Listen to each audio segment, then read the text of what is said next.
Sasa bwana yangu, safari yako itaenda siku gani wewe? Sasa tumeambiwa tutoke Tuesday. Tuesday jioni. Ndio tuende makaratasi ifanywe ukarabati kidogo tutoke tu jioni. Lakini mbona mimi ana doubt wewe? Kwa nini wewe ni polisi alafu unataka kufanya kama jeshi? Huwezi doubt. Sasa unajua nikitoka huko nitakuja kama nimeenda the next rank. Hata unaweza ona nimekuja tu. Lakini babe, mimi anaona tu tuende na wewe. Hiyo bali mtu aweze enda na bibi yake. Hiyo mambo ya tutaongea. Assalamu alaykum. Wa alaikum. Alaikum salam. Wa barakatuh. Unaona sikiti nimeelewa maneno. Wewe unataka nini? Wacha mshene mingi. Unataka nini? Naweza kaa chini. Habari simama ongea. Tu umesimama umeacha nani kwa gate? Hata nimeacha tu nimeifunga kidogo. Nimekuja biu. Nimewatafuta kwa nyumba siwaoni. Kwani kuna shida? Ninakuja. Kwani wewe bana jua sisi kwa hapa nadulia kwa garden? Sijajua shida ya matajiri wanakuaga. Sio shida. Sisi hatuna shida. Sisi hatuna shida. Yasa imekuwa problem tena. Si shida. Bado suruali yako? Hii mtu unafanya aje kazi bila trouser? Wewe na nilikwambia kuhusu hii trouser wewe. Iliipiwa hapo kazini. Nakwambia. Usiniambie mimi. Utakata kwa mshahara. Hiyo utaka hata nataka ukue na deal na yeye. Nitaipata. Mimi anaona kama niko na mchezo. Wewe una deal na yeye. Nitaipata tu. Hii bumbafu mimi atafukuza. Kama wewe bado tafuta trouser atatoa wewe kazi. Stupid. Nitashonesha ingine basi. Sasa yako ni gani? Hata nimekuja kuomba ruhusa. Ambia baba Abdullahi mimi habana jua hiyo. Abu ongea na madamu wako. Sasa nitaambia nani? Ongea na madamu wako sababu si ni yeye kwa hapa kwa nyumbani, mimi hata sinajua naondoka.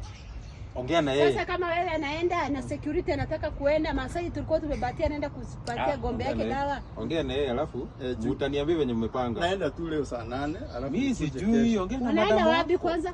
Unaenda wapi? Naenda birthday ya shosho yangu. Shosho yako iko hai? Habana kufa baada. Sasa mna celebrate birthday ya nini? Ya shosho yangu. Shosho yako ngapi? Miaka ngapi?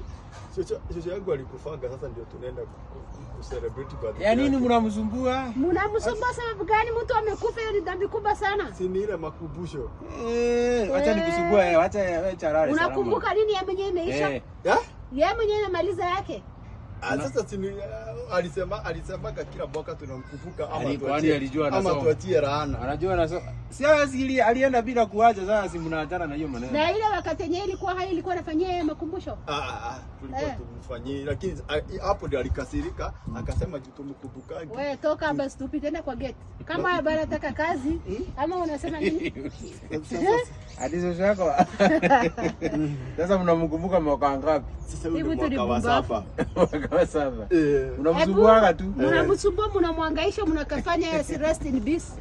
Enda kwa gate. Enda utafute nguo. Si basi mnipe 2,000. Wewe toka hapa. Unafanya nini? Na uko na hata uko na ya kutuma msumari. Uko na deni yetu ya 7,000 alafu unasema unataka toka hapa. Ama utafanya mimi nipige simu niletee security nyingine. Utafanya nisikwe na laana ya shosho. Enda, laana ya shosho ingekuwa ifanyi, ungekuwa saa hii wewe amesha nini? Ameshabata pesa, ingechunga kwa mgoja kifo mwanangu. Watu ni nini sasa? Problem yake ni kuona watu nakaa na hivi na settle wao. Utakange kuona. Baadhi ya shosho. Sasa kwani bado watu wanafanya. Kwani shosho yake bado hajakufa? Nashangaa. Yeye mwenyewe hata juu mwisho yake ya kukufa ni siku gani? Watu wanaweza kusumbua. Ndio nilikuwa nakwambia. Mimi namwambia wewe babe. Kwani hiyo mahali, kwani mimi hawezi enda na nyinyi? Hapana, hiyo ni mambo ya kazi. Si mimi naona polisi wingi na bebanga bibi yake jeshi. Kwani wewe ni jeshi ama ni polisi? Sasa hii ndio maneno unafaa uelewe na wewe kata, ungekuwa umekata unafanya hivi juu.